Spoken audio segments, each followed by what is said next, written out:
Hi, this is Mr. Cappert.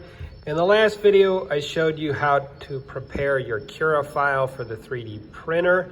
Now, in this video tutorial, I'm going to show you how to take that file and put it into the 3D printer and tell the 3D printer to make your part. So, you should have this all ready to go. What you want to do is go to a 3D printer that's not in use.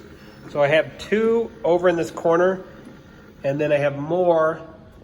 All these white ones are the ones we're going to use, the Ultimaker ones, and then I have more within this room. Sometimes I may change where these are positioned, so they may not be in this back corner when you watch this video.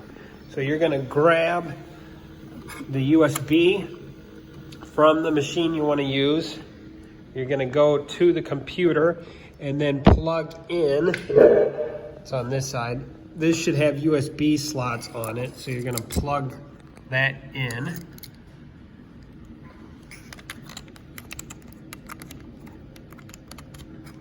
Okay, and then you're going to wait a second. It should pick up that there's a USB here, and this will change to save to removable drive.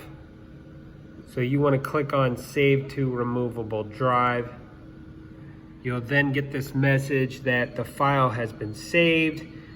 You want to safely eject by hitting the eject button and wait until it says safely remove hardware.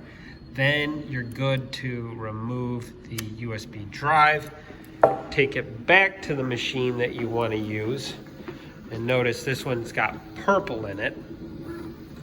If you want a different color, there's a whole nother process to that. I'm going to put the USB drive back into the machine. I'm then going to take hairspray. So if it's not right here, look around. Aquanet hairspray should be somewhere around the machines. And I'm gonna spray just a little bit in the area where my puzzle sits. So that's enough right there. That helps hold it down while it's printing. You then, this is not a touch screen. This thing actually goes between the menus. So you want to make sure print is highlighted, press on the center, and then it should be the newest file. If you did this right, it should be the latest one. And notice I named this Cappert's Puzzle, so this is definitely the right file.